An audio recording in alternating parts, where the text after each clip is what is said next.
తాకట్లో ఉన్న మీ బంగారాన్ని విడిపించి ఆ రోజు ఆన్లైన్ రేటుకి కొంటాం. Sharma gold company. దయచేసి ఈ వీడియోను పూర్తిగా చూడండి. ముఖ్యంగా రైతులకు ఇది ఉపయోగపడే వీడియో. ప్రభుత్వం అందిస్తున్న పథకాలపై అవగాహన లేక ఎంతో మంది నష్టపోతున్నారు. ఎలా అప్లై చేయాలి, ఎక్కడ దరఖాస్తు పెట్టుకోవాలో తెలియటం లేదు. త్వరలో కేంద్ర ప్రభుత్వం ఓ శుభవార్తను అందించనుంది. అది పొందాలంటే ఏ వివరాలు తప్పక తెలుసుకోవాలి. రైతులకు మోదీ సర్కార్ తన ప్రాధాన్యతను కొనసాగిస్తోంది. రైతుల ఆర్థిక అవసరాలను తీర్చడానికి వారికి అనుకూలమైన పథకాలను అందించడమే కాదు, వాటిలో అన్నదాతలు మరీ లబ్ధి చేకూరేందుకు మార్పులు చేర్పులు కూడా చేస్తోంది. కొత్త సంవత్సరం కానుకగా ప్రధానమంత్రి కిసాన్ సమ్మాన్ నిధి కింద అందిస్తున్న పెట్టుబడి సాయాన్ని 6,000 నుంచి 10,000 రూపాయలకు పెంచుతూ ప్రకటించిన మోదీ సర్కార్ మరోసారి రైతులకు మరో శుభవార్తను అందించేందుకు సిద్ధమైంది. ఫిబ్రవరి 1న కేంద్ర ప్రభుత్వం వార్షిక బడ్జెట్ ను ప్రవేశపెట్టబోతోంది. ఈ నేపథ్యంలో వివిధ వర్గాలు తమ డిమాండ్లను ప్రభుత్వానికి తెలియజేస్తున్నాయి. ఇప్పటికే కొన్ని సంస్థలు, వివిధ రంగాల ప్రముఖులు తమ సిఫార్సులను ప్రభుత్వానికి సమర్పించారు. ఈ క్రమంలో రైతుల దగ్గర నుంచి పేద, మధ్యతరగతి వరకు ప్రజలు కేంద్రం పద్దుపై అనేక ఆశలు పెట్టుకున్నారు. తమకు ఎలాంటి ప్రోత్సాహకాలు ఉంటాయోనని ఆశగా ఎదురుచూస్తున్నారు. ఇంతలోనే అదిరిపోయే సమాచారం వచ్చింది. కిసాన్ క్రెడిట్ కార్డ్ లిమిట్ ను పెంచాలని కేంద్రం భావిస్తోంది. రానున్న బడ్జెట్లో కిసాన్ క్రెడిట్ కార్డ్ పరిమితిని 3 లక్షల నుంచి 5 లక్షలకు పెంచే అవకాశాలు కనిపిస్తున్నాయి.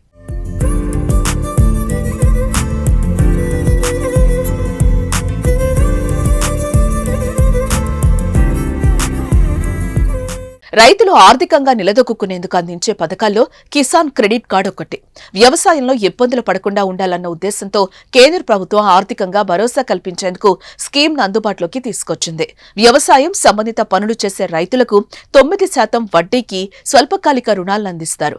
ఈ స్కీమ్ ప్రత్యేకత ఏంటంటే ప్రభుత్వం రుణంపై వసూలు చేసే వడ్డీపై 2% రాయితీని కూడా అందిస్తుంది.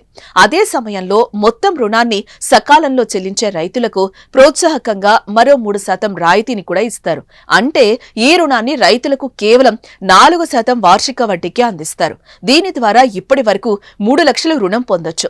ఈ పథకంలో చివరి మార్పు 2006-07 సంవత్సరంలో జరిగింది. అప్పటి నుంచి ఎలాంటి మార్పులు చేయలేదు. రైతులకు వ్యవసాయం సులభతరం చేసేందుకు కిసాన్ క్రెడిట్ కార్డ్ లిమిట్ ను పెంచాలని డిమాండ్ చాలా కాలంగా ఉండగా ఈ బడ్జెట్లో దానిపై ప్రకటన వస్తుందని విశ్వసనీయ వర్గాల సమాచారం.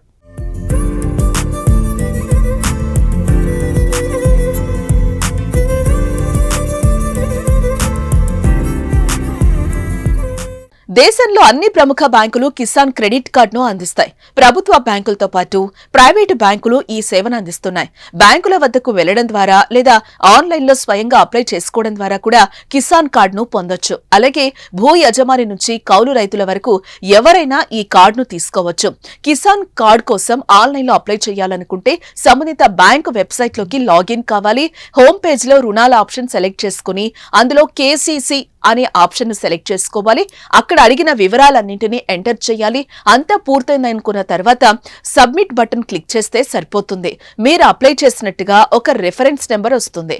మీరు రుణం పొందేందుకు అర్హత కలుగుంటే తర్వాతి 3-4 పని దినాల్లో బ్యాంకు మిమ్మల్ని సంప్రదించి లోన్ అందిస్తుంది.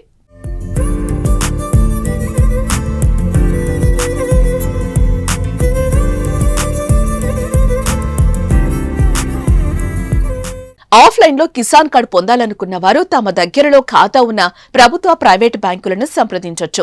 కిసాన్ కార్డు కోసం ఆధార్ కార్డు లేదా voter ID, driving licence, PAN card, పాస్పోర్టుల్లో ఏదో ఒకటి ఐడి ప్రూఫ్ ఇవ్వాలి. దరఖాస్తుదారు పాస్పోర్టు సైజు ఫోటో, భూమికి సంబంధించిన పత్రాలు, బ్యాంక్ అడిగే ఇతర పత్రాలను అప్లికేషన్ ఫారంకు జత చేసి బ్యాంక్లో సమర్పించాలి. మీకు అర్హత ఉంటే కిసాన్ కార్డు మంజూరవుతుంది. రానున్న బడ్జెట్లో కిసాన్ క్రెడిట్ కార్డు పరిమితిని 3 లక్షల నుంచి 5 లక్షలకు పెంచితే రైతులకు పండగే.